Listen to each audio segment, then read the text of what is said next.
अर्ज ये करना चाहता हूं, अपने अल्लाह पे पक्का यकीन रखिए। हालात बहुत खराब हैं दोस्त। अगर मरना ही है तो मुसलमान होकर मरो। 3 तरह की मौतें आती हैं, एक जिल्लत की मौत, एक बिस्तर पे मौत, एक शहादत की मौत। बुज़दिल मरता है बिस्तर पे।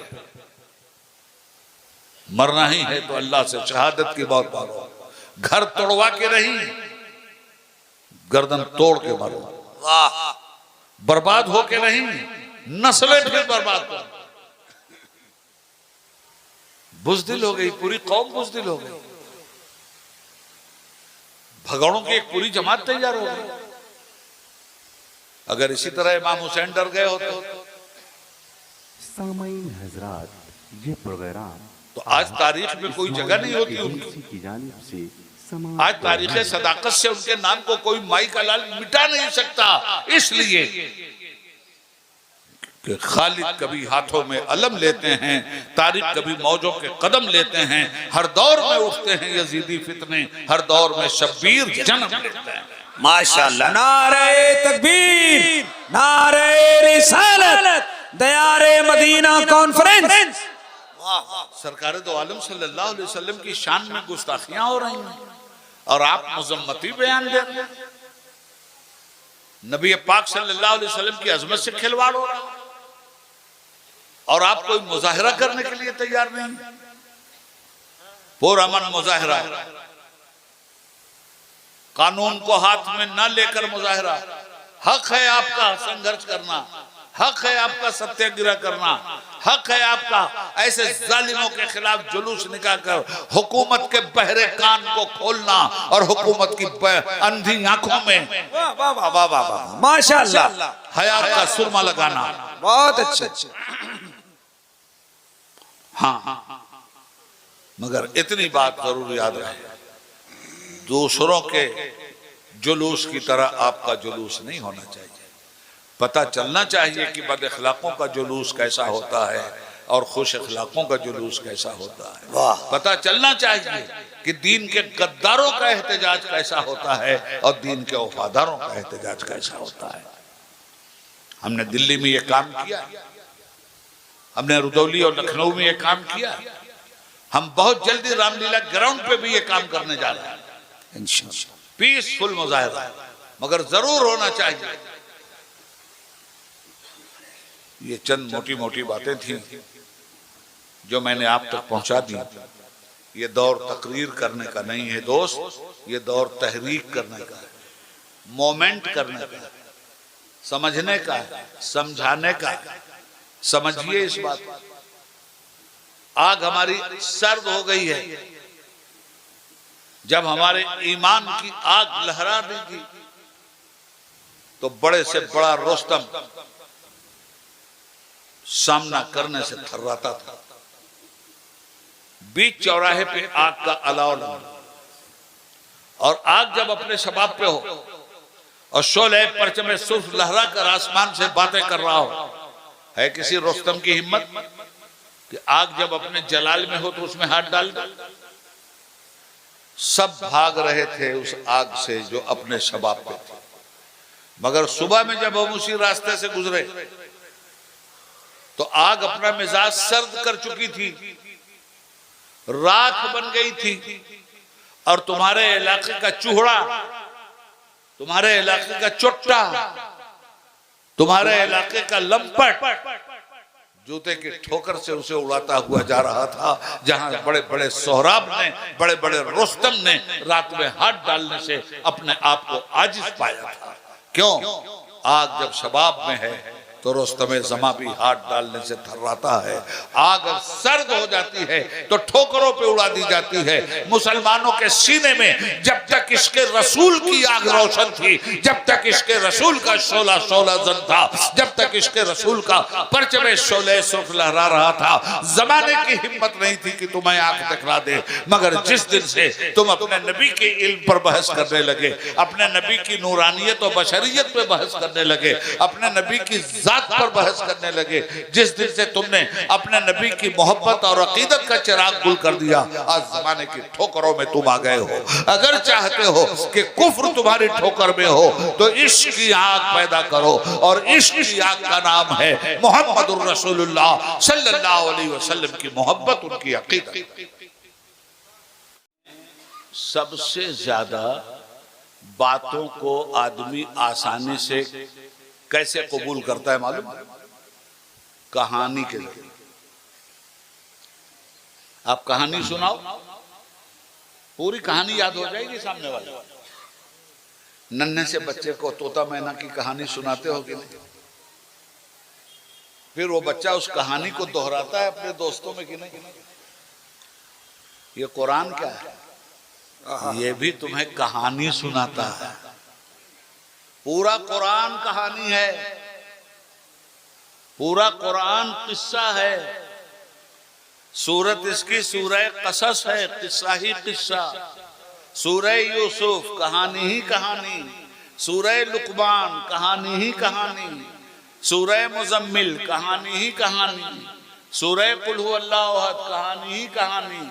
अल्लाह के एक होने की कहानी, उसके बेमिसल होने की कहानी, उसके बेनियाज होने की कहानी, उसका न बेटा न बेटी इसकी कहानी, उसके बराबर कोई नहीं है इसकी कहानी।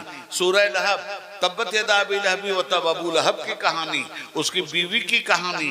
कुल या अय्युहल काफिरून काफिरों की कहानी। सूरह मुनाफिकून मुनाफिकों की कहानी। सूरह मोमिनून मोमिनों की कहानी। कहानी ही कहानी तो है। कुरान ने ऐसा असलूब अख्तियार किया है कि एक मर्तबा आदमी ईमानदारी से पढ़े तो कुरान सीने में अपनी जगह बना लेता है और आदमी उस कहानी को याद रखता है। सुभान अल्लाह, सुभान अल्लाह। मुसलमानों, ज़हन में रखना इस बात को। ये कहानी, अब सुनो कहानी। एक बादशाह की तो सुना दी मैंने, वो था बगदाद में। अब दूसरे बादशाह की सुन लो, वो था हिंदुस्तान में। कुफ्र का कलेजा जिससे छलनी होता है वो बादशाह, शिर्क जिससे आज तक घबराता है वो बादशाह, बिदअतें आज तक अपने सीने पे मातम करती हैं वो बादशाह, कुरान लिख कर रोजी हासिल करने वाला वो बादशाह, सरकारी खजाने से एक पैसा न लेने वाला वो बादशाह, टोपी सिल कर बेच के अपने घर का काम करने वाला वो बादशाह, मुहियुद्दीन औरंगजेब आलमगीर रहमतुल्लाह ताला अलैह। सही मानों में मुगल आजम वो थे। भारत की तारीख में उनसे बड़ा बादशाह कोई नहीं गुजरा। हिंदुस्तान की सल्तनत को जितना उन्होंने वसी किया किसी ने नहीं किया।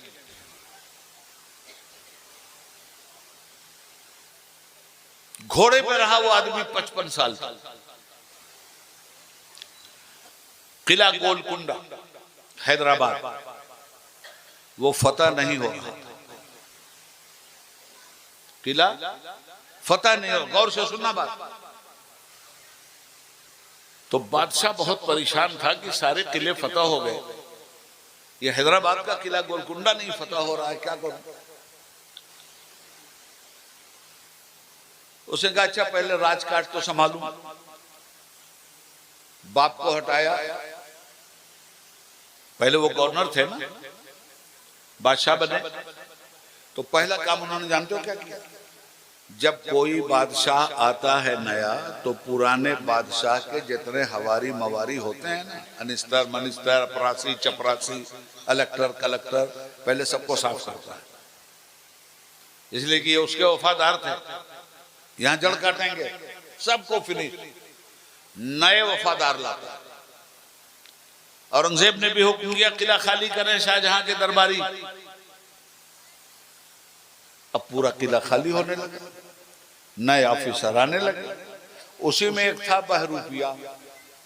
बहरूपिया जानते हैं, समझते हैं बहरूपिया? ये खेत जब कटता है ना तो उस जमाने में कुछ ऐसे लोग होते हैं जो अपना चेहरे पे कभी कालिख लगा लिया, कभी पोछ लगा के चले आए, यानी बदलते रहते हैं। उसको कहते हैं बहरूपिया, बहरूप करने वाला। बहुरूप। एक समझ में आ गई ना बात? वो बहरूपिया था, वो आके खड़ा हो गया औरंगजेब।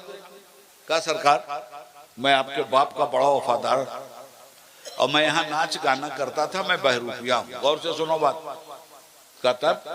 कहा हुजूर मुझे रहने दीजिए, आपका दिल बहलाया करूंगा, गाऊंगा, नाचूंगा, अलग अलग भेष बदल के आपके सामने आऊंगा। कहा सुन बहरूपिये, बहरूपियों का जमाना खत्म हो गया, ये अल्लाह वालों का जमाना है, गेट आउट। तो वो भी अकड़ गया मौलाना। उसने कहा ए बादशाह साहब सुनिए, मैं बहरूपिया हूँ, बहरूपिया, ज्यादा अकड़िए मत, एक दिन मैं आपको भी धोखा दे सकता हूँ। तो औरंगजेब के लबों पे मुस्कुराहट आ गई। उनका अच्छा अभी तो तुम गेट आउट, जाओ भागो यहाँ से। जिस दिन भी तुम मुझे धोखा देने में कामयाब हो गए, मैं दरबार में तुम्हें वापस बुला के तुम्हारी नौकरी बहाल करूंगा। उसने कहा वादा? कहा औरंगजेब ने वादा। चला गया, जमाना गुजर गया, औरंगजेब भूल भाल गए। किला फतह नहीं हो रहा था, गोलकुंडा किला हैदराबाद।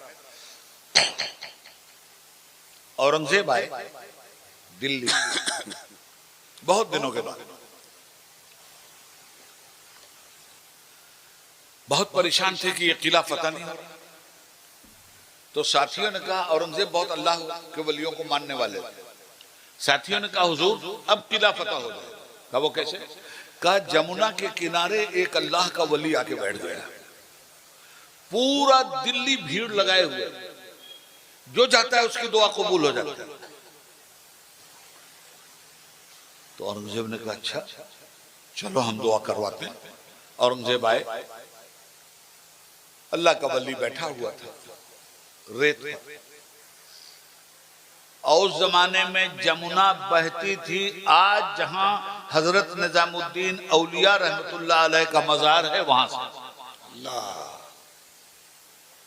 औरंगजेब आए पूरी फौज लेके, देखा अल्लाह का वली बैठा हुआ, भीड़ लगी।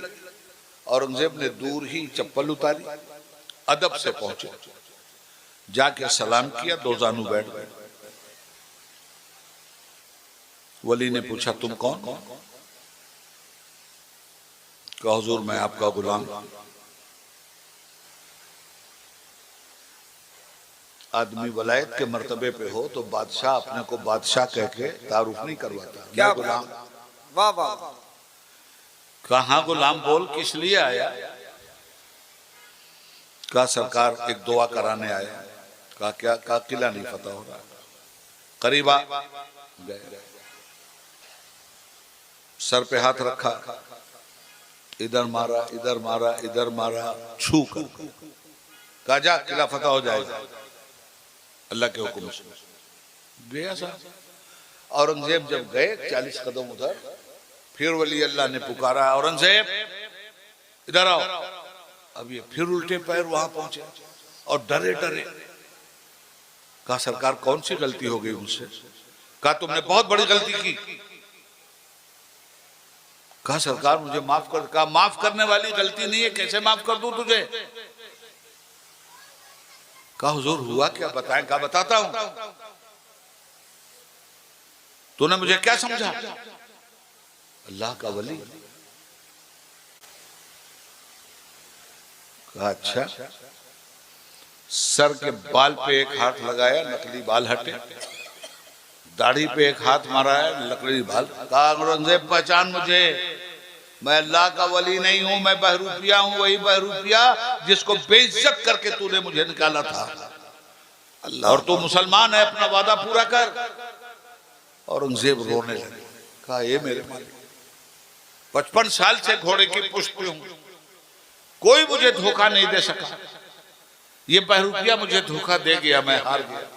कहा बहरूपिया चल दरबार में, तेरी जगह तुझे दी जाती है। बहरूपिया ने कहा औरंगजेब सुनो, जाके रखो अपना दरबार अपने पास। कहा क्यों?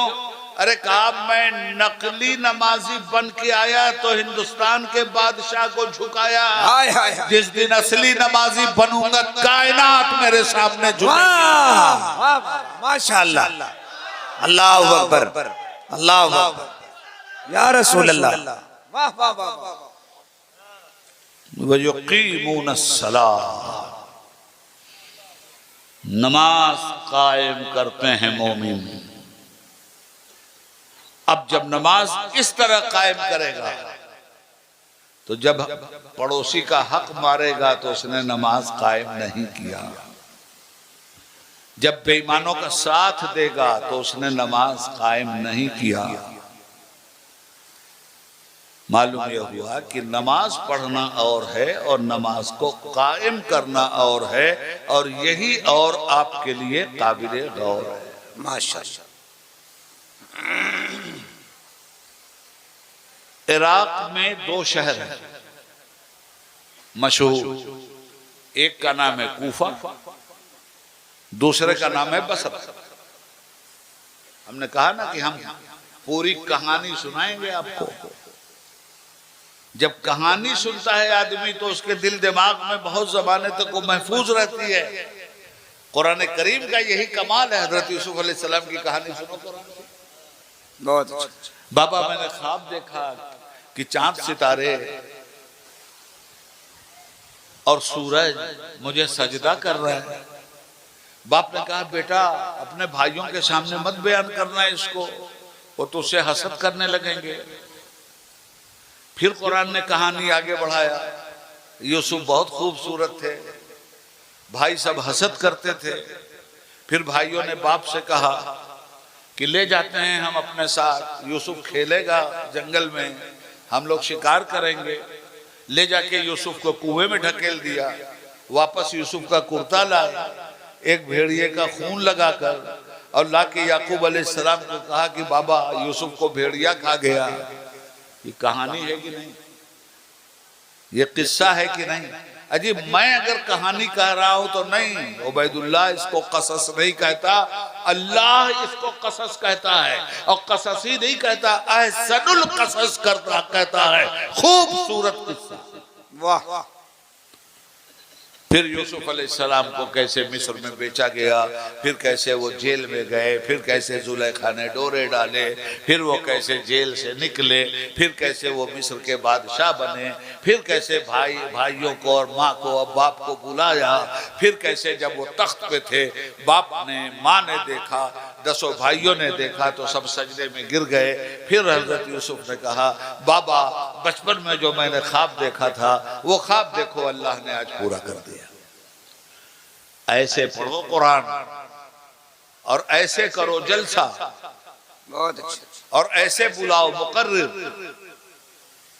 हु हल्ला नहीं छोड़ेंगे, गौस का दामन नहीं छोड़ेंगे। अबे पकड़ा कब? पकड़ने वाला नारा लगाता है, मस्जिद की तरफ उठता हुआ कदम बोलता है कि इसने गौस का दामन नहीं छोड़ा है। मस्जिद की तरफ उठता हुआ कदम बोलता है इसने ख्वाजा का दामन नहीं छोड़ा। मुसलमानों, ये सब चीजें सीखने की ये जगह है, संवरने की जगह है। मौलाना अपनी तकरीर में अमीन की बात कर रहे थे, अमानतदार की। मैं तो कुछ और सोच के आया था बोलने के लिए नूर भाई, मगर जो मैंने सुना मौलाना को तो मैंने कहा मैं भी कुरान ही पढ़ूंगा। क्या बात। और ताकि इस कौम को कुछ तो मिले यार। मैं लफाजी करके करूं क्या? मुझे आती है इसी तकरीर है कि 3 फुट उछाल दूंगा यहीं आपको, फायदा क्या उससे? अमल से जिंदगी बनती है जन्नत भी जहन्नम भी, ये खाकी अपनी फितरत में न नूरी है न नारी है। हुकूक पहचानिए।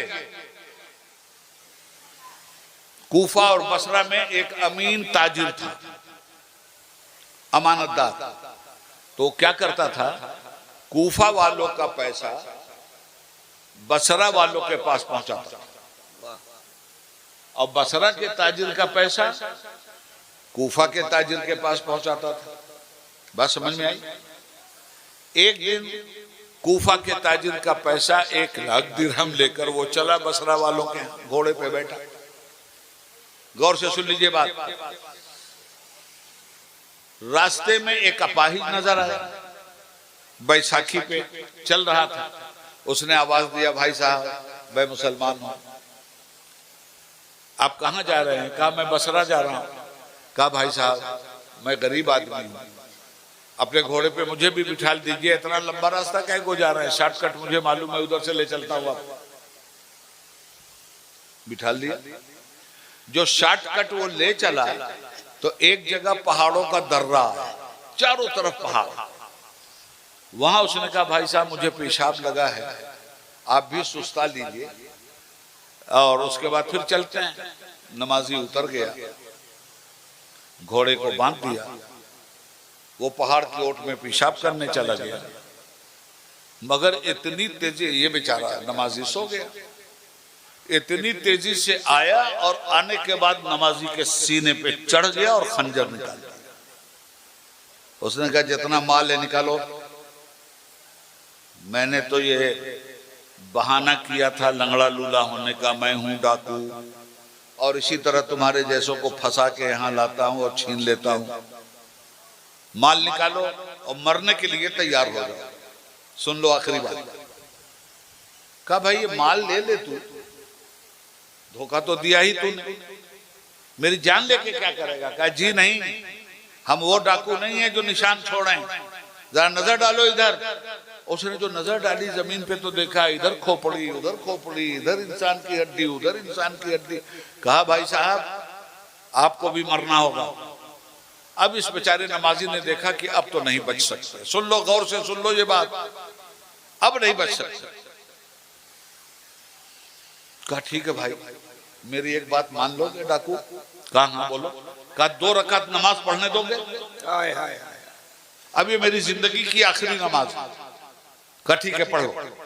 आप मुझे बताओ, जो आदमी जिंदगी की आखिरी नमाज पढ़ रहा हो उसकी इबादत किस दर्जे की होगी? क्या बात। जो ही नियत उसने बांधा और पहली आयत में सना पढ़ी, सना के बाद अलहम्द शरीफ, उसके बाद उसने जोर से डांटा डाटू ने, जल्दी नमाज पूरी कर। उसी में जो आयत मिलानी थी उसके मुंह से वो आयत निकली जिस आयत का मफहूम है मल्लम युजीबुल मुस्तर्र इज़ा दआ। वो अल्लाह ही तो है जो मुसीबतों में अपने मुसीबत ज़दा बंदे को थाम लेता है। अब मैं युजीबुल मुस्तर्र इज़ा दआ, वो अल्लाह ही है जो अपने बंदे को मुसीबत में थाम लेता है। अभी इतना ही उसने पढ़ा था जब तक डाकू की एक चीख निकली। इसने नमाज पूरी की तो देखा डाकू खत्म हो चुका था और उसका खंजर उसी के सीने में पैवस्त हुआ था। सलाम फेरने के बाद यह हालत देखी नमाजी ने, और देखने के बाद फिर देखता क्या है कि एक नकाबपोश सामने खड़ा हुआ है, खंजर उसके हाथ में, माशाअल्लाह, खून टपक रहा है जालिम का। इसने पैर पकड़ लिया, कहा मेरे मोहसिन आपने मेरी मदद की, तो चेहरे पे नकाब क्यों डाले हुए? मेरे मददगार जरा अपना चेहरा भी दिखला दे। तो नकाब पोश ने चेहरे से नकाब हटाए बगैर आवाज दी, अरे कमाल है, तूने मुझे पहचाना नहीं? कहा नहीं, मैंने तो तुम्हें नहीं पहचाना मेरे मोहसिन। कहा मैं तेरी नमाज हूं, मैं तेरा सजदा हूं, अल्लाह, मैं तेरी इबादत हूं। माशाअल्लाह। बेहोश होकर कदमों पे गिर गया और जब होश आया तो कोई सामने नहीं। अर्ज ये करना चाहता हूं, अपने अल्लाह पे पक्का यकीन रखिए। हालात बहुत खराब हैं दोस्त। अगर मरना ही है तो मुसलमान होके मरो। 3 तरह की मौतें आती हैं, एक जिल्लत की मौत, एक बिस्तर पे मौत, एक शहादत की मौत। बुज़दिल मरता है बिस्तर पे। जिस तरह मदरसे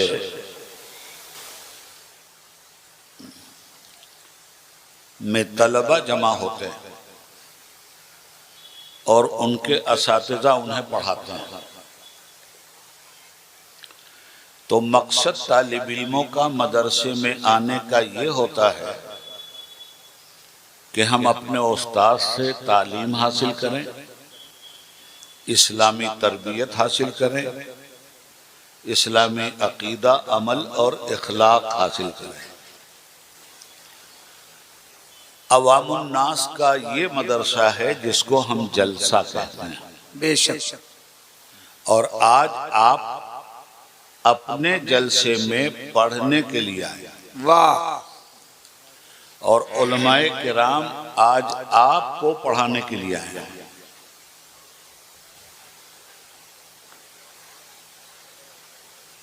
पढ़ना और पढ़ाना क्या है? क़ाल नबी सल्लल्लाहु अलैहि वसल्लम खैरुकुम मन तअल्लमल कुरआन व अल्लमहु। तुम लोगों में सबसे बेहतर वो है जो कुरआन को पढ़े और पढ़ाए, कुरआन को सीखे और दूसरों को सिखलाए। अल्लाह के हबीब फरमाते हैं तुम में सबसे बेहतर इंसान वो है खैरुकुम मन तअल्लमल कुरआन व अल्लमहु, जो कुरआन का इल्म सीखे और कुरआन का इल्म दूसरों को सिखलाए। आज उसी हदीस पाक की रोशनी में हमने भी कुछ आयतें पढ़ी हैं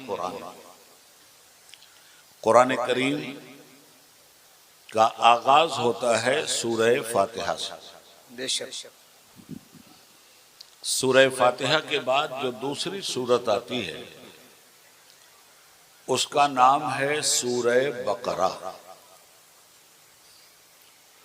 सूरह बकरा की पहली आयत है अलिफ लाम मीम। हमने समझा कोई बड़े मौलवी साहब इसका मतलब समझा देंगे,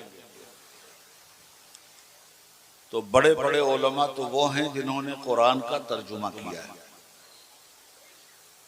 मगर जब हमने उनका तर्जुमा देखा तो उन्होंने भी हमें अलिफ लाम मीम नहीं समझाया। अल्लाह अल्लाह अल्लाह। हम इस चक्कर में पड़ गए कि इन्हें तो समझाना चाहिए था, तो हाथ जोड़ के कुरान की बारगाह में वो खड़े हुए और हमसे बोले ये वो हुरूफ मुक़त्तियात हैं जिन्हें हम खुद भी नहीं समझते, तो तुम्हें क्या समझा दें। क्या बात।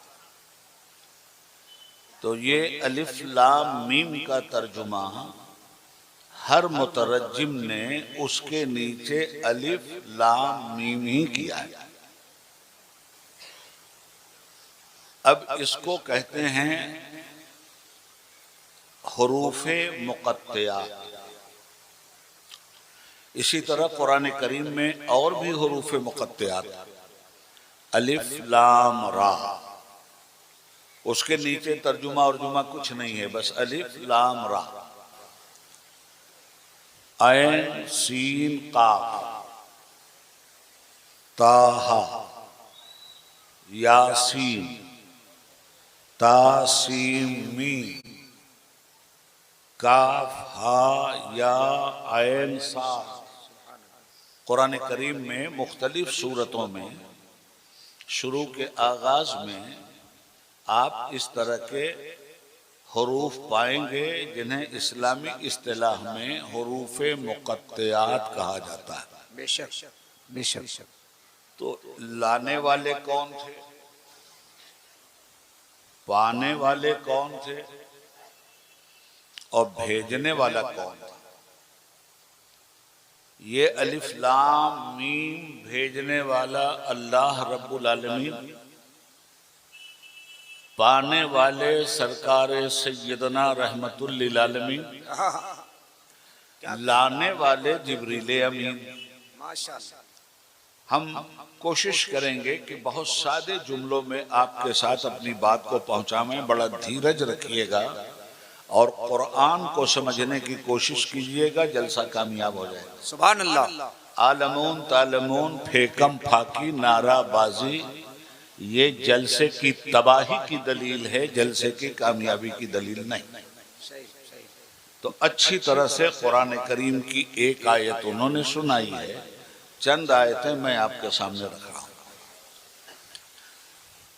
अलिफ लाम मीम, भेजने वाले ने भेजा, लाने वाला लाया, पाने वाले ने पाया। आसान जुबान बोल रहा हूं ना। ताबिशे खंजरे एहसास की आगोश में जितनी भी तमन्नाएं हैं, आज तो वो मुझे मजरूह नजर आती हैं, और साज़े हस्ती से हर उठती हुई आवाज़ निशात बारे नाकामी पैहम से दबती चली जाती है। अल्लाह अल्लाह, कुछ समझा आपने? क्या बात है। हम ये जुबान यूपी में छोड़ के आए। बहुत सादी जुबान में आपसे हम बात करेंगे ताकि आप एक एक जुमले को अच्छी तरह समझकर सही मानों में इस जलसे का सवाब लेकर अपने घरों को जाएं। क्या कहने। अलिफ लाम मीम कोड वर्ड है। हम इसे कैसे समझाएं आपको? अब तो खत लिखने का जमाना भी नहीं रह गया। हमारी एज के जो लोग हैं, परदेश में रहते थे तो घर वालों को खत लिखा करते थे। माँ को खत लिखा तो कुछ और तरीका था, बाप को लिखा तो कुछ और मजमून था, बहन को लिखा तो कुछ और मजमून था, बीवी को लिखा तो कुछ और मजमून था। सही। तो खुतूत जब कोई किसी से मोहब्बत करता है तो खत के जरिए मोहब्बत का उसने इजहार कर दिया। अब मोहब्बत धीरे धीरे रफ्ता रफ्ता उम्र तमाम की तरफ बढ़ना शुरू हुई। मोहब्बत धीरे धीरे जवानी की तरफ जाने लगी।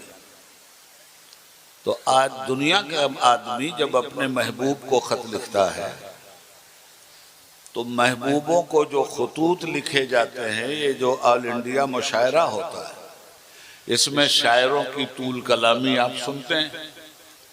कोई कहता है तुम्हारी आंखें नरगिसी हैं, कोई लिखता है तुम्हारे लब लाले बदख्शां हैं, कोई लिखता है तुम्हारा वजूद सर्व लाला है। गरज ये कि अपने महबूब के लिए मुख्तलिफ इस्तियारात की जुबान इस्तेमाल की जाती है। मगर एक वक्त ऐसा आता है कि जब मोहब्बत अपने पीक पे पहुंच जाती है तो लिखने वाला वही है, पाने वाला वही है, ले जाने वाला वही है। मगर लिखने वाले ने जो लिखा वो कोड वर्ड में लिखता है अपने महबूब को क्या कि अब कोई शरीक नहीं होगा इसमें। वाह। तो पहले खतूत आते रहे। महबूब के पास पहला खत आया, इक़रा बिस्मि रब्बिक। सुभान अल्लाह। मेरे महबूब आप मेरा नाम साथ में लेकर पढ़िए। फिर खतूत आते रहे और लाने वाले हजरत जिब्रील ओपन खत थे, लाते रहे। एक मरतबा खत आया, अलम नशरह लका सदरक। मेरे हबीब मैंने आपका सीना खोल दिया, यानी आपके सीने में सारी कायनात को समा जाने की गुंजाइश रखी है। इतना खूबसूरत सीना है आपका। सुभान अल्लाह, सुभान अल्लाह। फिर खत आया, व रफाना लका जिक्रक। मेरे हबीब मैंने आपके जिक्र को आपके लिए बुलंद तर कर दिया। जहां जहां मेरा जिक्र होगा वहीं वहीं आपका भी जिक्र होगा। जमाना देखेगा, अजान हो रही होगी तो अगर अशहदु अल्ला इलाहा इल्लल्लाह होगा तो फौरन अशहदु अन्ना मुहम्मदुर रसूलुल्लाह होगा। जमाना देखेगा कि नमाज में अगर अत्ताहियातु लिल्लाहि वस्सलवातु वत्तय्यबात होगा तो माअन अस्सलामु अलैका अय्युहन नबिय्यु व रहमतुल्लाहि व बरकातुहू भी होगा। बेशक। ज़माना देखेगा कि जब दुनिया अशहदु अल्ला इलाहा इल्लल्लाह वहदहू ला शरीक लह पढ़ेगी तो उसी वक्त वह अशहदु अन्ना मुहम्मदन अब्दुहू व रसूलुहू पढ़ेगी। मेरे हबीब तू मुझे इतना महबूब है कि मैं तो उस जिक्र को जिक्र इलाही ही मानने के लिए तैयार ना हूँ जहाँ मेरा जिक्र तो किया जाए, तेरा जिक्र न किया जाए। तेरे जिक्र के बगैर मेरा जिक्र अधूरा है। जो दावा करता है कि मैं अल्लाह का जिक्र करता हूँ और रसूलुल्लाह का जिक्र किए बगैर दावा करता है, अल्लाह कहता है मैं इसके दावे को मुस्तरद कर देता हूँ। क्या बात है। इसीलिए आला हजरत ने फरमाया, बे उनके वास्ते से खुदा कुछ अता करे, हाशा गलत गलत यह हवस बेबसर की है। अब ये खतूत आते रहे। एक मरतबा हुजूर की चची थी, नाम था उम्मे जमील, चचा का नाम था अबू लहब। रास्ते में हुजूर के कांटे बिछाया करती थी, सुना होगा उलमा से आपने। वही इलाही खत आना कुछ दिनों के लिए बंद हो गया। तो जब मुहिब की तरफ से महबूब को जो बार बार खत आ रहा था, एक बैक अगर बंद हो जाए तो महबूब के सीने पे क्या गुजरेगी। रसूल पाक का सीना बोझल हो रहा था कि मेरे चाहने वाले, क्या तूने चाहत में कमी कर दी। और इधर वो चची ऐसे जुमले इस्तेमाल कर रही थी, नऊज़ु बिल्लाहि मिन ज़ालिक, कि ए मोहम्मद क्या हुआ, तुम्हारे शैतान ने तुमको छोड़ दिया। अल्लाह नकले कुफ्र कुफ्र ना बाशा। ऐसी काफिर औरत थी कि जब वही इलाही थोड़े दिन के लिए बंद हुई तो रसूलुल्लाह को ऐसे खबीस जुमले के साथ उसने ताना दिया। अल्लाह के रसूल का दिल मलूल हुआ, जिब्रील अमीन का नुज़ूल हुआ, खत आया, वद्दुहा वल्लैल इज़ा सजा मा वद्दाअका रब्बुका वमा क़ला। ऐ मेरे महबूब, तेरे चेहरे अनवर की कसम, तेरी जुल्फे मुअत्तर की कसम, ऐसा चेहरा जिससे चाँद और सूरज रोशनी की भीख मांगे, और ऐसी काली लटें जुल्फों की जिनसे बदलियां खैरात मांगे। कौन कहता है कि हम तुम में जुदाई होगी, ये हवाई किसी दुश्मन ने उड़ाई। सुभान अल्लाह। नारे तकबीर, नारे रिसालत। खतूत आते रहे, हजरत जिब्रील भी मजे लेते रहे। कभी महबूब के चेहरे की बात, कभी महबूब की जुल्फों की बात। का एक खत आया, लिखा हुआ था वमा यंतिक़ु अनिल हवा इन हुवा इल्ला वह्यु यूहा। मेरा हबीब अपनी तरफ से कुछ बोलता ही नहीं, उसके लबों पे जो अल्फाज मचलते हैं उन्हें मैं वही इलाही की सनद दे दिया करता। मेरे महबूब तेरी आंखें माज़ागल बसरा वमा तगा। मेरे महबूब तेरी रहमत वमा अरसलनाका इल्ला रहमतल लिल आलमीन। मेरे महबूब तेरा चाँद का मुखड़ा ताहा और यासीन। मेरे महबूब तेरा इखलाक इन्नका लअला खुलुक़िन अज़ीम। मेरे महबूब तेरा सीना अलम नशरह लका सदरक। मेरे महबूब तेरा जिक्र व रफ़ाना लका जिक्रक। अब ये खतूत ओपन खतूत आ रहे थे।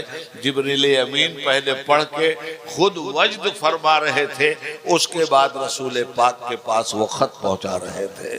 मगर जब पीक पे पहुंची मोहब्बत, जहां सिर्फ राजो न्यास की बात थी, जहां किसी तीसरे को शरीक होने की कोई गुंजाइश नहीं थी, तो जनाब जिब्रील खत लेकर के आए। उसमें लिखा हुआ था अलिफ लाम मीम। वाह वाह वाह। हजरत जिब्रील तो परेशान हो गए कि अब तक तो हर खत पढ़ा और मजे लिए, अब ये अलिफ लाम मीम क्या है। तो पूछा सरकार ये क्या है। कहा जिब्रील ये राजो नियाज, महबूब और मुहिब के बीच का एक पर्दा है। तुम्हारा जो काम है तुमने कर दिया, काम था तुम्हारा लाना, जानना वो मेरा काम है, तुम्हारा काम नहीं। तो यहां से सूरह बकरा शुरू होती है, अलिफ लाम मीम। ज़ालिकल किताबो ला रैब फीह, वो बुलंद रुतबा किताब है ये कुरान करीम, जिसमें शक की जगह नहीं। बेशक। इसका मतलब ये हुआ कि जिसे कुरान पढ़ना है, पहले तो वो दिल से हर तरह का शक निकाल दे। इसलिए कि जो कलाम पढ़ने जा रहा है ये कलाम उसकी अक्ल को भी अपील कर रहा है, उसके इल्म को भी अपील कर रहा है, उसकी फिक्र को भी अपील कर रहा है। फिक्र महदूद है, कलाम ला महदूद है। जहाँ तक समझ में आया वहाँ भी आमन्ना सद्दकना, जहाँ नहीं समझ में आया वहाँ भी आमन्ना सद्दकना। इसका कमाल है। इसलिए ऐ पढ़ने वालों कुरान को पढ़ना तो पहले शक को 3 तलाक दे देना, उसके बाद कुरान खोलना। माशाअल्लाह माशाअल्लाह। हुदल्लिल मुत्तकीन। मौलाना ने जो कुरान की आयत पढ़ी थी, लास्ट में मुत्तकून पे वो आयत खत्म हुई थी। हुदल्लिल मुत्तकीन, ये कुरान हिदायत है। क्या है? हिदायत है, मगर किसके लिए? मुत्तकीन। इससे हिदायत वही लोग पाएंगे जो पहले परहेजगारी को एक्सेप्ट कर ले। अगर परहेजगार नहीं बने तो कुरान में उनके लिए कोई हिदायत नहीं। इसलिए कि जब तलबे हिदायत आप अपने अंदर पैदा करते हैं तो कुरान हिदायत के रास्ते खोल देता है। और हिदायत का दरवाजा जब खुद आप अपने ऊपर बंद कर देते हैं और जलालत का दरवाजा आप अपने ऊपर खोल देते हैं तो जलालत की बहुत कुशादा राहें खुदा खोल देता है कि जा मर जहां तुझे मरना है, और इस जलालत की राह पे तू मरता जाएगा, चलता जाएगा, हम तेरा हाथ नहीं पकड़ने वाले। हिदायत की राह पे चलने वाले का हाथ पकड़ लिया जाता है। तो कुरान हिदायत किन लोगों के लिए? जो मुत्तकी हों, तकवा अख्तियार करें। अब तकवा की डिफिनेशन बहुत लंबी चौड़ी है, मैं आसान बात आपको बताऊं। मुत्तकी किसे कहते हैं? 2 लफ्ज में इसको समझिए। मुसलमान को अल्लाह वहां देखे जहां उसे देखना पसंद है। मुसलमान को अल्लाह वहां न देखे जहां अल्लाह को देखना सख्त नापसंद है। तो जो मुसलमान वो काम करे जो अल्लाह को पसंद है, वो बात करे जो अल्लाह को पसंद है, वो इबादत करे जो अल्लाह को पसंद है, वो सब्र करे जो अल्लाह को पसंद है, वो दौलत कमाए जो अल्लाह को पसंद है, वो रिज़्क़ हलाल पैदा करे जो अल्लाह को पसंद है, और उन तमाम हराम से बच जाए जो अल्लाह को नापसंद है, ऐसा आदमी कुरान की जुबान में मुत्तकी कहलाता है। वाह वाह वाह वाह। और हिदायत उसी के लिए, माशाअल्लाह। हुदल्लिल मुत्तकीन। अब मुत्तकी की और सिफत क्या है, उसके अंदर और क्या क्या होना चाहिए? अल्लज़ीना युमिनूना बिल गैब। वो लोग जो ईमान लाए, मुत्तकी हैं, वो ईमान रखते हैं गैब पर। खूब संजीदगी से सुनिएगा बात, आज सिर्फ कुरान की बात होगी। ईमान लाए गैब पर। अब गैब क्या है? बगैर गैब पे ईमान लाए कोई इंसान मुसलमान और मोमिन हो ही नहीं सकता। इतनी अहम चीज का नाम है गैब। तो गैब क्या है? किसी चीज को जानने, देखने, सूंघने, चखने के लिए जो चीजें अल्लाह ने आपको दी, खूब गौर से सुनिएगा, ये बातें बार बार नहीं मिलने वाली। हाथ से आप छूते हैं, आपको पता चल जाता है कि ये ठंडा है या गर्म जी। जुबान से आप चखते हैं, आपको पता चल जाता है कड़वा है या मीठा है। कान से आप सुनते हैं, आपको पता चल जाता है कि अच्छी बात सुनी या बुरी बात। नाक से आप सूंघते हैं, पता चल जाता है कि खुशबू सूंघा या बदबू सूंघा। कुरान की इतनी ही आयतों को समझ के जाओगे तुम्हारा भला हो जाएगा। तो जो चीज हाथ से छू के जिसका पता न चले वो है गैब। आंख जिसे देख ना सके और वो हकीकत है, उसका नाम है गैब। अब गैब क्या है? अल्लाह क्या है? गैब है। अल्लाह को ना आप देख सकते हैं ना छू सकते हैं। फरिश्ते क्या हैं? गैब है। ये जो हवास खमसा हैं, ये 5 हवास हैं जिनके जरिए चीजों का पता चलता है, जिनके जरिए अशिया का इल्म होता है। हाथ के जरिए इल्म हो गया, नाक के जरिए इल्म हो गया, जुबान के जरिए इल्म हो गया, कान के जरिए इल्म हो गया, मगर फरिश्तों को किस जरिए से आप पहचान लोगे?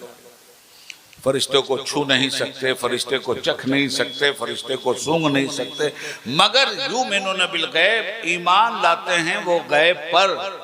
क्या मतलब?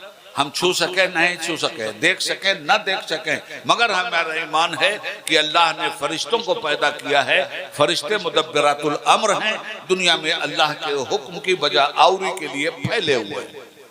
जन्नत क्या है? गैब है। देखा आपने, सूंघा आपने, वहां का फल चखा आपने, क्या है? गैब। जहन्नम का अजाब देखा आपने, जहन्नम के सांप देखे आपने, जहन्नम के अजदहे देखे आपने, मगर जहन्नम है और इसी को मानना गैब है। तो ये गैब पर ईमान कौन लाता है? मोमिन। अच्छा, हमारे लिए तो ये सब गैब है। रसूल पाक ने तो जन्नत देखा, रसूल पाक ने तो शबे मेराज जहन्नम का भी मुशाहिदा किया, रसूल पाक के पास तो फरिश्ते आते जाते रहे। तो ये सारी चीजें हमारे लिए गैब हैं, अल्लाह के रसूल के लिए ये गैब नहीं है, अल्लाह के रसूल के लिए ये मुशाहिदा है। बेशक, सुभान अल्लाह। जब वो शहादत दिया है रसूल ने कि फरिश्ते हैं, तब हमने माना। तो इसीलिए मैंने शुरू में कहा कि एक देखने वाले का कहा मान लिया है, बिन देखे तुझे हमने खुदा मान लिया। वाह वाह वाह, माशाअल्लाह। हजरत, अब ये गैब की हल्की सी तशरीह मैंने कर दी।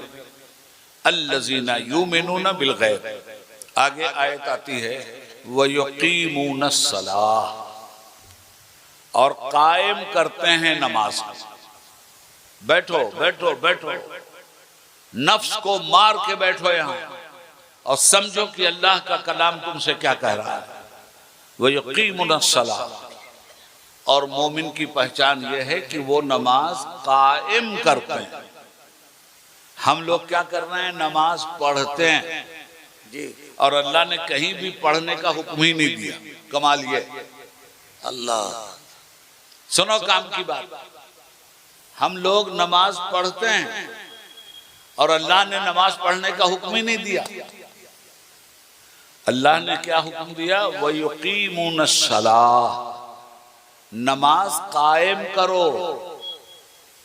तो नमाज पढ़ने में और नमाज कायम करने में फर्क क्या है? आजकल मुसलमान नमाज की बात सुनता है तो उसको शैतान इतनी बुरी तरह से उकसाता है कि चल भाग भाई जल्दी। वही शैतान को उठा के पटक दो, इसका नाम है मोमिन। वह युकीमुनस सलाह, मोमिन नमाज को कायम करते हैं। कायम करने में और पढ़ने में फर्क क्या है? आप खेती बाड़ी करने वाले लोग हैं, बाग बगीचे भी होंगे आपके पास। आपने अपने बच्चे से कहा कि जाओ आम का बाग लगाओ, बहुत सादे जुमलों में बोल रहा हूं।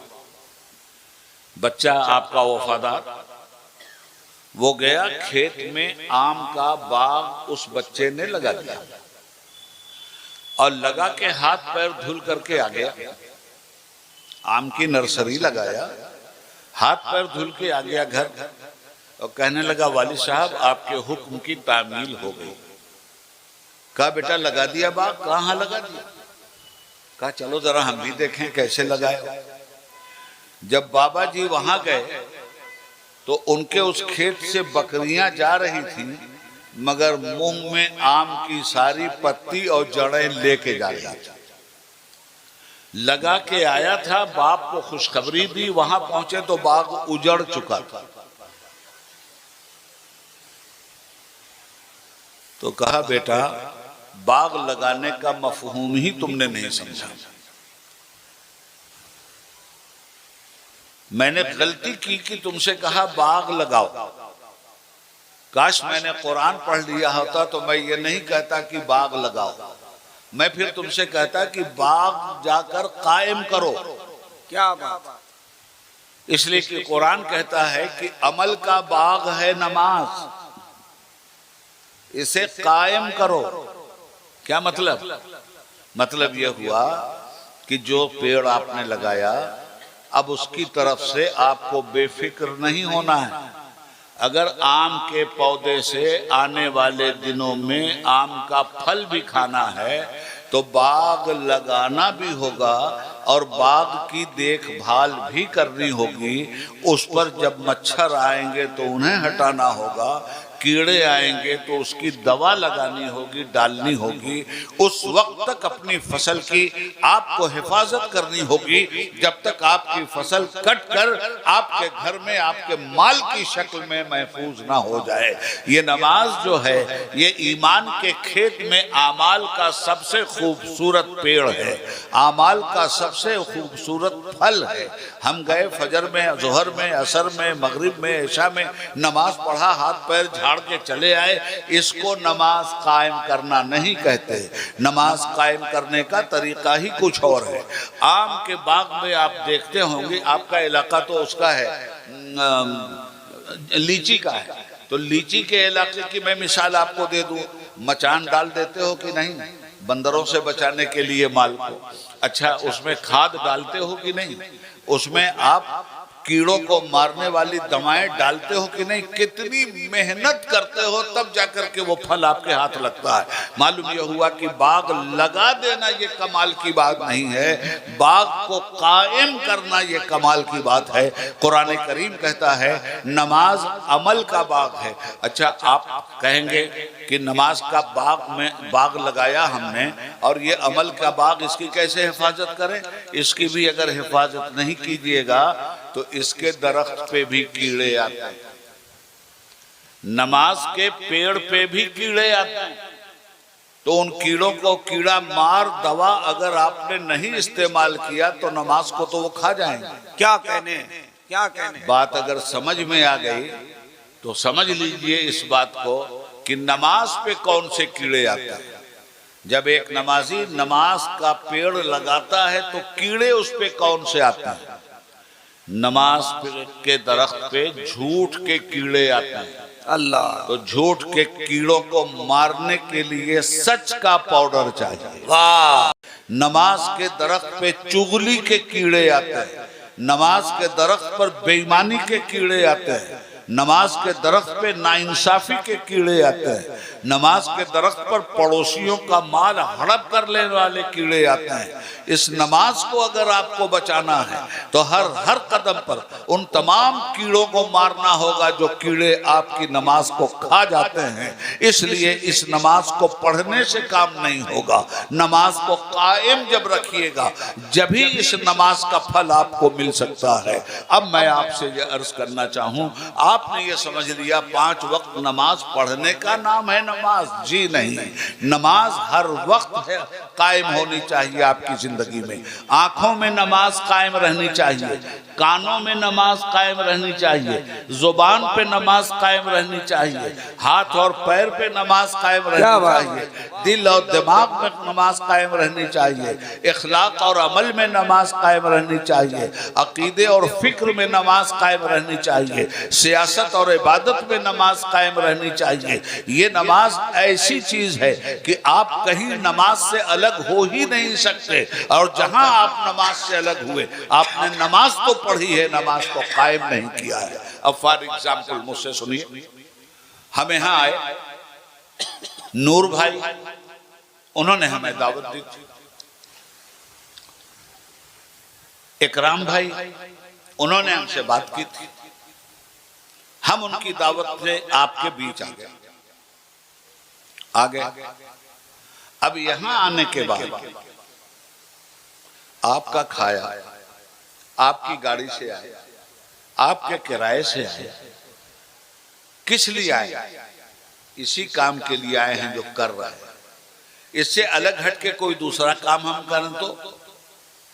नूर भाई ने हमसे कहा हजरत गर्मी बहुत है, बहुत बेहतरीन क्लास के अंगूर आए हैं मार्केट में, मस्जिद से नमाज पढ़ के हम लोग निकले थे, हमें लेकर के वो चले गए मार्केट। मिसालें देके समझा रहा हूं बात को। वहां गए तो देखा कई दुकानें अंगूर की। एक दुकान पर नूर भाई खड़े हो रहे थे, हमने रोक दिया। हमने कहा नूर भाई इस दुकान से नहीं लेंगे। कहा तब? कहा देखिए वो दूसरी जो दुकान है वो आदमी हम लोगों के साथ नमाज पढ़ रहा था। वाह वाह। तो चल करके वहां से लेंगे। अब अगर समझ सके हैं तो समझ लीजिए, जहां चाहा वहां पैसा फेंक दिया और फिर आपके पैसे से उसने तलवार खरीदा और उसके बाद आप ही को साफ कर दिया। पैसा दिया आप, बुलडोजर वो लेके आए और घर ही गिरा दिया। तो ऐसा पैसा दो, मगर वहां दो जहां लोग आपका घर उजाड़ने के लिए उस पैसे से बुलडोजर न खरीदा। बात समझ में आ गई या नहीं समझ में? इसका ख्याल रखना। सामान तो खरीदते हो, वहां खरीदो जहां पैसा दो तो जिस नीयत से दे रहे हो तुम्हें सवाब भी मिले। और तुम्हारे भाई को अगर 2 पैसा ज्यादा भी देना पड़े तो 2 पैसा ज्यादा दे के माल खरीदो, 2 पैसा बचा के दुश्मन इस्लाम से माल मत खरीदो। हमने कहा चलो भाई वो नमाजी गए। नूर भाई ने पूछा कि अंगूर क्या भाव है? उसने कहा 200 रुपया किलो, सबसे टॉप का अंगूर। इन्होंने 400 रुपया निकाल के दिया उन्हें, नमाजी साहब। कहा ये लीजिए 2 केजी दे दीजिए। ये लगे हमसे बात करने। अब नमाजी साहब ने देखा कि ये दोनों तो बात में मगन है। उन्होंने 2 किलो तौलने के बजाय 1.5 किलो तौल करके बड़े अच्छे झोले में डाल दिया। उसी वक्त नमाज ने कान पकड़ा कि मरदूद, जो खुदा अभी तुझे मस्जिद में सजदा करते देख रहा था वही तेरा मालिक है बेईमानी करते हुए। हाय हाय हाय। वाह वाह वाह वाह। क्या बात। तो ये नमाज मस्जिद में छोड़ के नहीं आना है, इसे कायम करना है। जहां जहां जा रहे हो साथ साथ जाएगी। दुकान पे बैठोगे तो ये साथ ही रहेगी और तुम्हारी हिफाजत करेगी। इसलिए कि इस नमाज का नुस्खा बोल रहा है, इन्ना सलात तन्हा अनिल फहशाई वल मुनकर, बेशक नमाज बुराई और बेहयाई का खात्मा कर देती है। तो कैसे खात्मा होता है? फिर एक बात और सुनिए, आजकल सबसे ज्यादा मुसलमान गफलत बरत रहा है नमाज से। जी सबसे ज्यादा। पिछले जमाने में लोग कहते थे नमाज से फुर्सत मिलेगी तब काम करेंगे। आज का मुसलमान अपनी बदअमली से इतना बेहया हो चुका है कि कहता है काम से फुर्सत मिलेगी तब नमाज पढ़ेंगे। और उसको इतना काम है कि हफ्ता भर इसको नमाज पढ़ने की फुर्सत नहीं है। जुमा के दिन 1 घंटा इसको फुर्सत मिलती है और उसमें आकर के वो दीन पर एहसान करता है। बहुत। मुसलमानों साफ करो अपने को। क्या कहने? ये जलसे तुम्हारी सफाई के लिए हैं। ये जलसे ज़हनी अय्याशी के लिए नहीं होते। ये जलसे नारा लगाने के लिए नहीं होते। ये जलसे आलमून तालमून बकने के लिए नहीं होते। ये जलसे अपनी खिताबत का गर्रा दिखलाने के लिए नहीं होते। ये जलसे होते हैं उम्मत की इस्लाह के लिए। ये जलसे होते हैं उम्मत को इस्तिकामत की राह पे लाने के लिए। नारे तकबीर, नारे रिसालत, पैगामे इस्लाम। वाह वाह वाह वाह। वो यकीमुनस्सलाह, नमाज कायम करो। जगह जहां जा रहे हो नमाज कैसे कायम होती है? फजर की नमाज पढ़ के निकले, रास्ते में आप चल रहे, सीधे रास्ते पे आप चलोगे नमाज कायम हो जाएगा। हाथ सच्चाई के लिए उठेगा, नमाज कायम रहेगी। निगाह बेहयाई की तरफ नहीं जाएगी, नमाज कायम रहेगी। जुबान पे झूठ नहीं आएगा, नमाज कायम रहेगी। दिल दिमाग में फतूर नहीं आएगा, नमाज कायम रहेगी। चुगलखोरी बंद हो जाएगी, नमाज कायम रहेगी। जहां चुगलखोरी होगी वहां नमाज नहीं है। जहां झूठ है वहां फिर नमाज हट जाती है। इसलिए इस नमाज का पहला सबक क्या है नमाज का? देखो जो आयत मैंने पढ़ी है तरतीबवार चल रहा है। वो जो कीमुनस्सलात, मोमिन वो है जो नमाज को कायम करता है। तो नमाज को कायम करने वालों इस तरतीब को अच्छी तरह से समझो कि ये कायम कैसे होती है। हर चीज का एक तरीका होता है। लाउड स्पीकर का मकसद क्या है? दूर दराज तक लोगों को आवाज पहुंचाना। इस रोशनी का मकसद क्या है? शबे तैजूर के सीने को तोड़कर अंधेरे को गायब कर देना और रोशनी लोगों को दे देना। हर चीज का एक मकसद है ना। तो नमाज का भी तो कोई मकसद होगा। वो मकसद उबैदुल्लाह से मत सुनो, वो मकसद अल्लाह से सुनो। इन्नस्सलात तन्हा अनिल फहशाए वल मुनकर। नमाज का मकसद है बुराई को मिटा देना, बेहयाई को मिटा देना।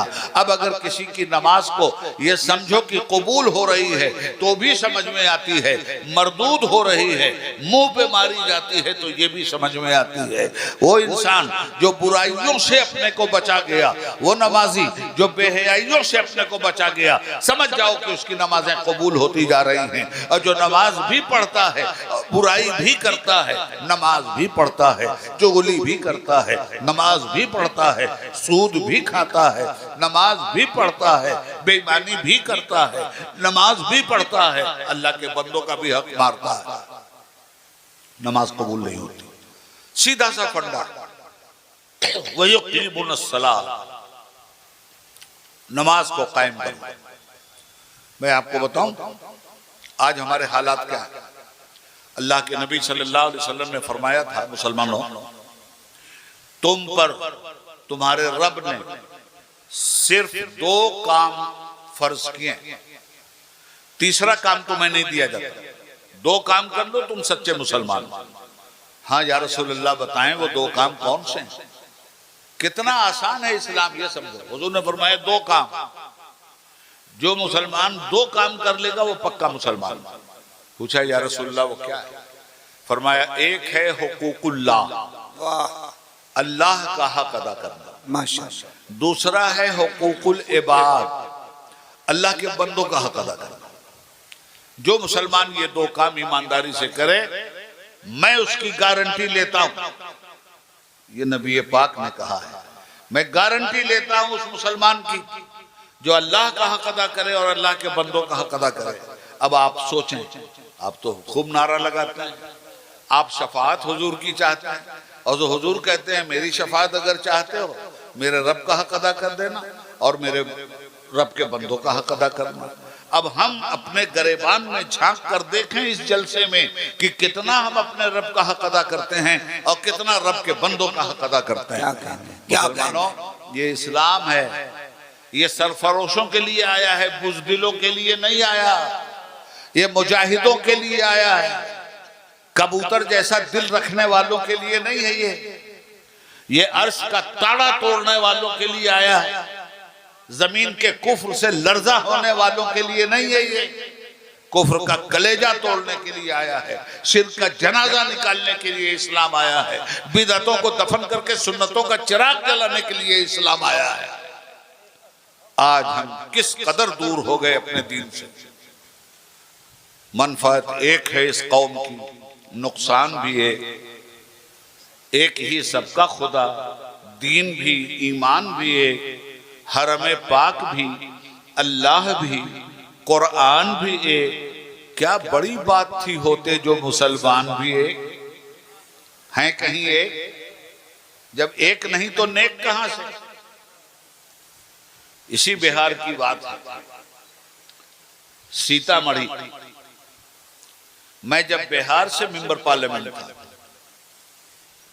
1990 से लेकर 1996 तक मैं यूपी से एमपी था, और 1996 से लेकर 2002 तक बिहार से एमपी था, और 2002 से लेकर 2008 तक मध्य प्रदेश से एमपी था। और पहले ही पीरियड में मैंने मिलादुन्नबी की छुट्टी का ऐलान करवाया। वाह माशाअल्लाह। पहले ही पीरियड में 31 मार्च 1990 को मैं पार्लियामेंट पहुंचता हूं। 15 अगस्त 1990 को VP Singh prime minister of India से लाल किले से मिलादुन्नबी की छुट्टी का ऐलान करवाता हूं। अर्ज ये करना चाहता हूं कि वो पीरियड था जिस पीरियड में हम अपनी कौम की ये लड़ाई लड़े थे। उससे पहले आपको याद होगा मुसलमान एक प्लेटफॉर्म पे आया था। शाहबानो केस में मुसलमानों ने अपनी कौम के मसाइल को गवर्नमेंट से मनवाने के लिए अपनी एकता दिखलाई थी पूरे मुल्क में, और 1986 में इसी पार्लियामेंट के जरिए हमने पार्लियामेंट सुप्रीम कोर्ट की फुल बेंच के फैसले को लात मरवा दिया था और मुस्लिम पर्सनल लॉ को पार्लियामेंट में बहाल करके दिखला दिया। तो अर्ज ये करना चाहता हूं आपसे कि 2 कदम आप आगे तो बढ़िए, फिरका बंदी है कहीं और कहीं जाते हैं, क्या जमाने में पनपने की यही बात है? तो हमको अपने हालात पर डालनी चाहिए नजर और पक्का यकीन रखना चाहिए अपने परवरदिगार पर। जब आपको कोई मुसीबत आती है तो किसके पास जाते हैं? मुंसिफ के पास, इंसाफ मिला। जज के पास जाते हो, इंसाफ मिला। चीफ मिनिस्टर के पास जाते हो, इंसाफ मिला। हर दरवाजा खटखटाया और 1947 से लेकर आज तक रो रहे हो कि हमें इंसाफ नहीं मिला, और सच्चाई है कि तुम्हें इंसाफ नहीं मिला। हर पार्टी आई, किसी ने तुम्हें इंसाफ नहीं दिया। हर पार्टी के एमपी आए, किसी ने तुम्हें इंसाफ नहीं दिया। हर पार्टी का चीफ मिनिस्टर आया, किसी ने तुम्हें इंसाफ नहीं दिया। सबके जूते तुमने उठाए, सबकी चमचागिरी तुमने की, सबकी दलाली तुमने की, सबके लिए झूठ तुम बोले, सबके लिए एक दूसरे के खिलाफ चुगलखोरी तुमने किया, सबके लिए जेल तुम गए, सबके लिए लाठियां तुमने खाई। तुम्हें कौन सा गुलाब का फूल इन्होंने दे दिया?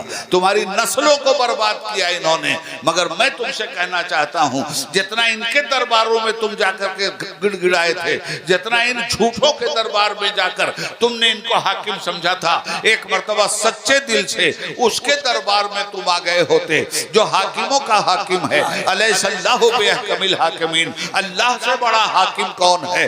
उस हाकिम का भी तो दरवाजा खुला है, उस हाकिम की भी तो अदालत तुम्हारे महल्ले में है, उस हाकिम की भी मस्जिद तो तुम्हारे पास है। अल्लाह के हबीब पर जब कोई मुसीबत आती थी तो रसूलुल्लाह उनका दरवाजा नहीं देखते थे, फौरन वजू फरमाते थे और अल्लाह की मस्जिद में सर झुकाकर अल्लाह से कहते थे, रसूलुल्लाह तो अल्लाह से कहें और तुम गैरुल्लाह के दरवाजे पे जाकर अपने ईमान की भी इज्जत खराब करो, अपने इस्लाम को भी रुसवा करो। काहे के हम मुसलमान? किस बात के मुसलमान? वज़ा में तुम हो नसारा तो तमद्दुन में हनूद, ये मुसलमान हैं जिन्हें देख के शर्माएं यहूद। किसी एक जाई से अबहद गुलामी कर लो, मिल्लते अहमद मुरसल को मकामी कर लो। ये नमाज सुनो, ईमानदारी से जो कहना है, 5 वक्त की नमाजें पढ़ो, नमाज से फारिग हुए एक एक्स्ट्रा सजदा करो अपने मालिक के सामने, हाथ फैला दो, जो कहना है कहो। इरशाद फरमाता है फदऊनी अस्तजिब लकुम, मेरे हबीब मेरे अपने उम्मतियों से कह दो, मेरे हबीब अब मेरे बंदों से कह दो कि ये मुझसे दुआएं मांगा करें, मैं इनकी दुआ सुनता हूं, मैं उसको रद्द नहीं करता। अगर दुआ कभी रद्द नहीं होती, अगर इस दुनिया में दुआ आपकी कबूल नहीं हुई तो आखिरत में वो दुआ आपकी कबूल हुई है, या यहाँ कबूलियत दे दी जाएगी या वहां कबूलियत दे दी जाएगी। सुनिए, हम लोगों से तो ज्यादा ताकतवर ईमान एक औरत का था। लोग कहते हैं औरत बेअकल होती है। सुनाऊं औरत का वाकया? 8वीं-9वीं सदी ईस्वी में बनु अब्बास की हुकूमत थी। उस जमाने में मुसलमानों का जो बादशाह था उसका नाम था हारूनुर रशीद। हजरत हारूनुर रशीद ने एक दिन अपने वकीलों से कहा, मिनिस्टरों से, कि यार मेरी समझ में एक बात नहीं आती कि सच्चा कौन है झूठा कौन। कहा ये बात आपके जहन में क्यों आई?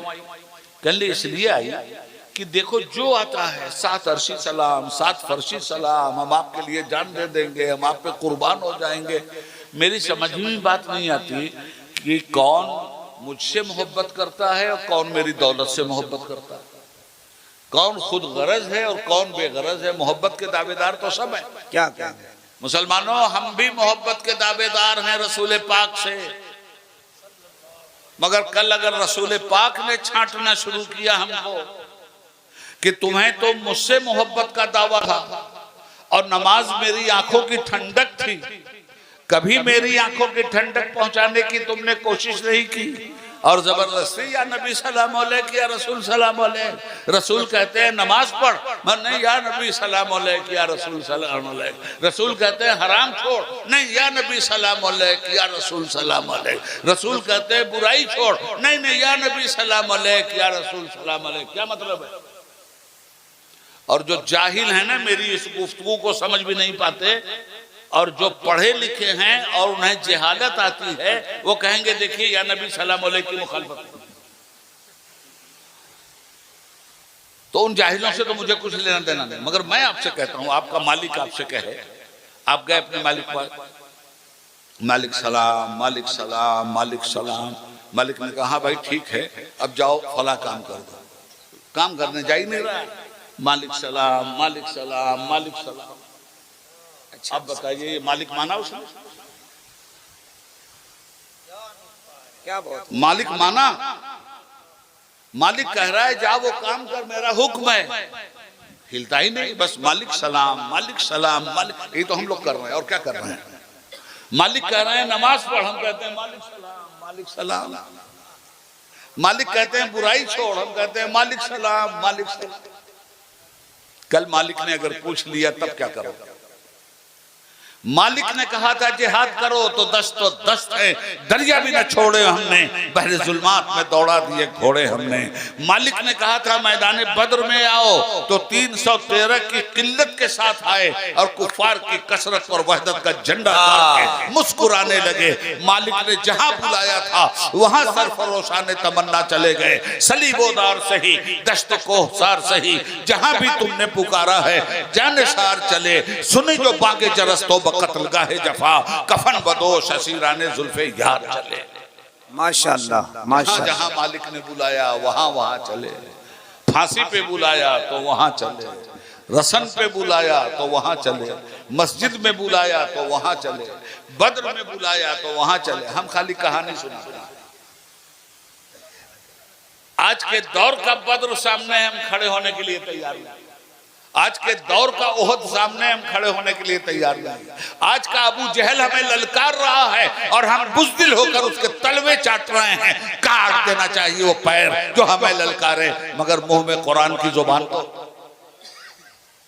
हक है, हक है। ये आईना नहीं देखिएगा तो अपने को नहीं पहचानिएगा। भेड़ियों में बकरियों में रह रह के शेर भी बकरी बन गया। बकरियों में पल रहे हो। कुफ्र की हैसियत लोमड़ी से ज्यादा नहीं है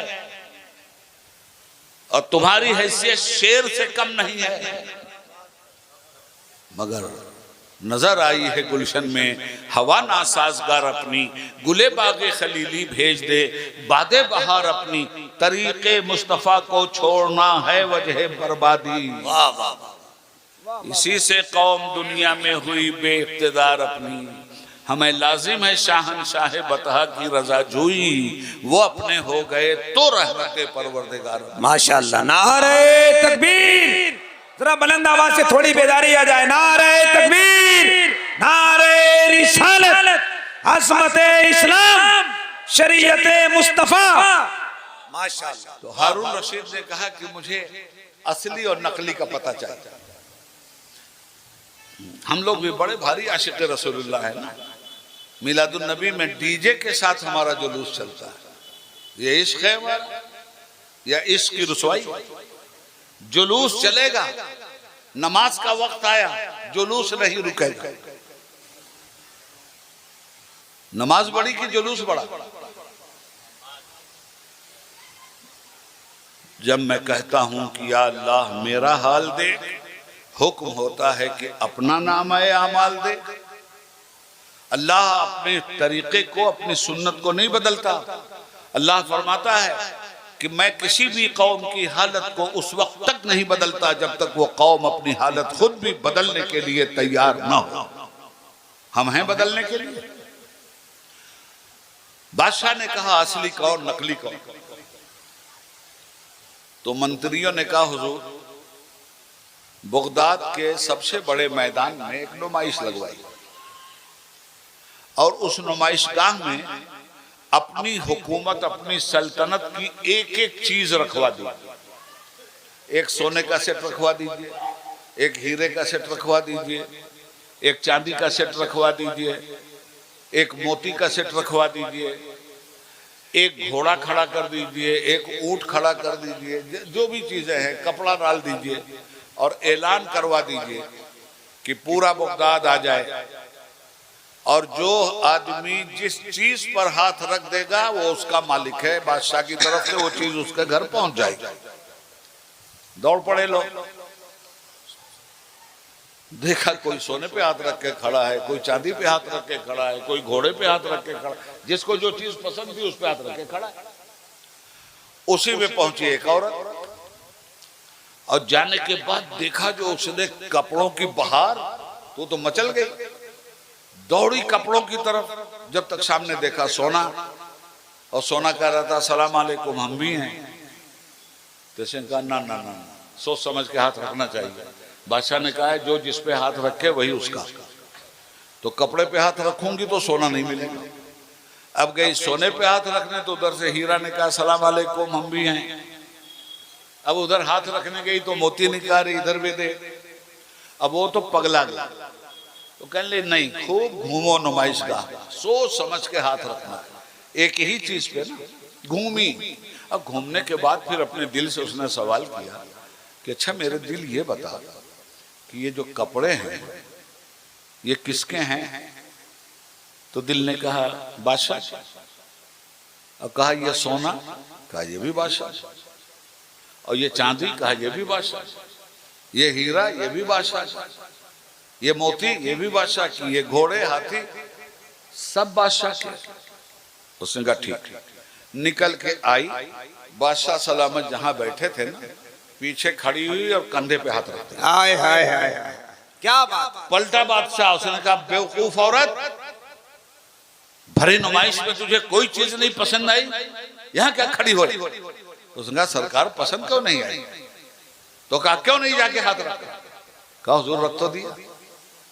कौले मर्दा जानदार, आपने कहा था कि नुमाइशगाह में जिस चीज पे जो हाथ रखेगा वो चीज उसकी है। हुजूर आपकी भी कुर्सी इसी नुमाइशगाह में है। मैं सबके पास गई थी, मगर पता चला कि कंडीशन और शर्त है, एक चीज पे हाथ रखोगे तो दूसरी नहीं मिलेगी। मैंने अपने दिल से पूछा ये सब किसका है? दिल ने कहा बादशाह का है। तो मैंने कहा चल के बादशाह पे हाथ रख दो, बादशाह मिल गया तो सब हमारा है। अब मुसलमानों, मैं तुमसे पूछना चाहता हूँ ये जमीन किस बादशाह की है? अल्लाह अल्लाह अल्लाह। ये आसमान का लाजवर्दी शामियाना किस बादशाह का है? ये सूरज की रोशनी किस बादशाह की है? ये चांद की चांदनी किस बादशाह की है? ये समंदर की तुगयानी किस बादशाह की है? ये बहरे रवा की तुगयानी और सोनामी किस बादशाह की है? ये लैलो नहार किस बादशाह के हैं? ये पेड़ पालो शजर हजर किस बादशाह के हैं? अगर एक ही जवाब है तुम्हारा, ये सब अल्लाह का है, तो क्यों दौलत पे हाथ रखने जा रहे हो? क्यों हुक्मरानी पे हाथ रखने जा रहे हो? क्यों नहीं जाते अल्लाह के पास? अल्लाह के दरबार में अगर तुमने हाथ रख दिया, ये सारी चीजें तुम्हें तुम्हारा परवरदिगार देगा। मगर उस औरत की तरह तुम्हें अपना अकीदा बनाना होगा जिस औरत ने बादशाह की हैसियत को पहचान लिया था। हम जमीन की हैसियत को तो पहचानते हैं, जमीन के मालिक की हैसियत को आज तक नहीं पहचाना। आसमान के लाजवर्दी शामियाने की हैसियत को हम पहचानते हैं, मगर आसमान के मालिक को हमने नहीं पहुंचाना। सूरज की रोशनी से हम अपने वजूद को हयात का करंट पहुंचाते हैं, मगर हयात का करंट देने वाले खालिक मुतलक को हमने नहीं पहचाना। अलम नजालिल अर्दा मिहादा, ये जमीन हमने तुम्हारे लिए बिछौने की तरह बिछा दी है। और जब जमीन में जलजला आ रहा था तो फरमाया जमीन ठहर, मैंने अपने बंदों के लिए तुझे बनाया है, तू हिलेगी डोलेगी तो मेरा बंदा कैसे रहेगा? इसलिए वल जिबाल औतादा, जब जमीन हिल डोल रही थी तो अल्लाह ने पहाड़ के खूंटे इसमें गाड़ दिए कि मेरा बंदा इस पे मकान बना के रहेगा, मेरा बंदा इस पे। कितना प्यार है तुम्हारे रब को, जो इतना प्यार करे कि जमीन तुम्हारे लिए, आसमान तुम्हारे लिए। वह खलकनाकुम अज़वाजा, हमने तुम्हें जोड़ा जोड़ा पैदा किया। वह जअलना नौमकुम सुबाता, दिन भर मेहनत कर लेते हो तो नींद जैसी नेमत हमने तुम्हें दिया, ताकि जो तुम्हारे टिश्यूज मर गए हैं, मेहनत करके रात में सो जाओ तो तुम्हें असरे नौ हयात ताजा मिल जाए। तो सोने के लिए मालिक घड़घड़ाहट नहीं चाहिए, बड़बड़ाहट नहीं चाहिए, रोशनी नहीं चाहिए, अंधेरा चाहिए। तो अगली आयत कहती है वजालना लैला लिबासा, रात को हमने पर्दा पोश बना दिया, सो आराम से। मौला खाएंगे क्या? वजालना नहारा माशा, दिन में सूरज को पैदा कर दिया, कमाओ अपनी रोजी। वजालना सिराजम वहाजा, सूरज को पैदा करके जिंदगी का करंट तुम्हारे अंदर हमने पैदा कर दिया। वस्समा बनाहा, हमने सात आसमान तुम्हारे सर पे रख दिए। सब कुछ तो हमने किया। और सुनो, इसी जमीन में तुम पैदा होते हो, इसी जमीन में तुम जाते हो, इसी जमीन से तुम खाते हो, इसी जमीन से तुम पीते हो। यही जमीन तुम्हारी जिंदगी के हर नमूद का जरिया है। इसी जमीन से तुम्हारा पेड़, इसी जमीन में तुम्हारा घर, इसी जमीन से तुम्हारी औलाद, इसी जमीन में तुम दफन, इसी जमीन से तुम उठाए जाओगे। इतना गहरा रिश्ता, और इस तरह से इस जमीन से इतना फायदा उठाया, मगर जमीन बनाने वाले और इनाम देने वाले को नहीं पहचाना। सिर्फ 5 वक्त के लिए बुलाता है, उसकी भी तौफीक नहीं हो रही है। अपना सजदा करने के लिए कह रहा है, उसकी भी तौफीक नहीं हो रही। अल्लाह के तो बनो। वयुकीमूनस्सलाह, नमाज कायम करो।